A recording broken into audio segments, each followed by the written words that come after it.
Although Arsenal have not been on the best form this season, there is definitely a lot to be excited about upon the return of Premier League football. There are many positives surrounding Arsenal, and in this video we're going to get into why Arsenal will get back to winning ways sooner rather than later and prove everyone wrong once again. Now, I definitely think that encouragement around Arsenal fans is probably at the lowest for a while. The performances overall have been brilliant in the last month and a half, and not winning a Premier League game in around 5 to 6 weeks is obviously going to make people feel a lot bad. However, there is a lot of positives to talk about, and I do think Arsenal will get back to winning ways when the Premier League football returns, where they can get a good run going. Now, first of all, the inclusion of Ricardo Calafiori, which seems to have come back now from his injury, will be a massive lift for the team. Not only with Ben White being out injured for around 12 weeks, we're going to need a lot of players to step up in them fullback positions, but Calafiori and Timber were so good when they were able to invert and play off each other on different flanks. They gave Arsenal way more pressure against Leicester and created so many more problems. This is also where Arsenal worked the best, because Calafiori, especially in games against PSG and Leicester, was able to invert and work off players around him. We saw a lot of really good build-up between the defenders, with Rice and Partey in specific moving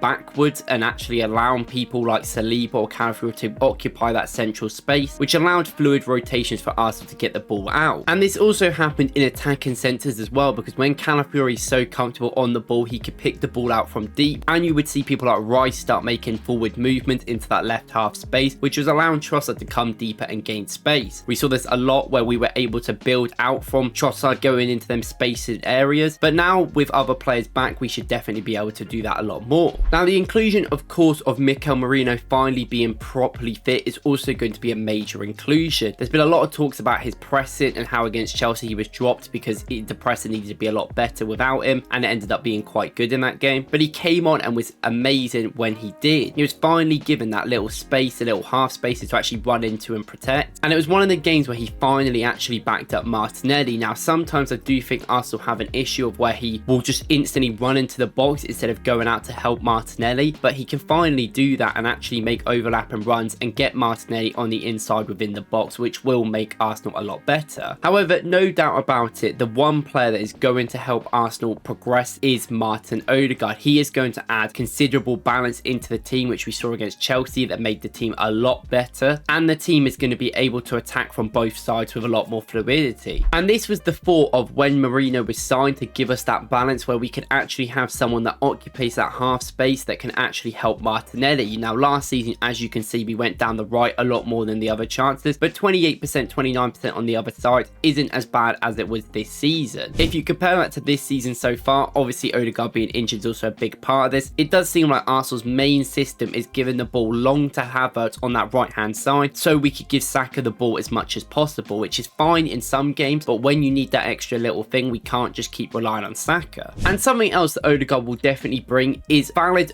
passing option, someone that's going to reliably keep the ball in central areas, which is something Arsenal have been struggling with. As you can see here, Arsenal are dominating the ball a lot on the wing positions, in nearly 60% dominance in the attacking wing positions and on both sides. However, centrally they are not getting as much dominance as you would want, and 17% in the box, which obviously makes sense given the other team are going to have the ball a lot. It's still not great because we're not getting a lot of significant chances or touches within the box. We are just kind of crossing it into no one. Now, the crossing system works a lot better when you finally have people like Odegaard being able to cross the ball in, not only just Saka, and making them runs as well, where we can get people like Rice back post, Havertz back post, and Merino. And we're finally going to have a team that will attack and defend together, hopefully with a more balanced system. Now, more importantly as well, is Kai Havertz is definitely going to have a better role within the team. Now, he's been playing way too deep if you look at his overall possession he's had this season, and he needs to be getting closer to the box and actually playing up front and not have players above him. And this also is another factor where Odegaard's going to come in. Arsenal here have had the most frequent goal kicks that have gone long in the Premier League this season, and Arsenal have been relying a lot on the physicality of their team, which in games against Newcastle, where we got out-muscled, it completely didn't work. Now, finally, we're going to have this long ball system, won't be used as much because Odegaard can come from deep, build up through the middle, and build up through running as well, which is very much important because it means Havertz doesn't have to keep coming deep every 3 seconds. And ultimately, all of this, the reason why it matters is because hopefully it makes Arsenal create more from open play. Our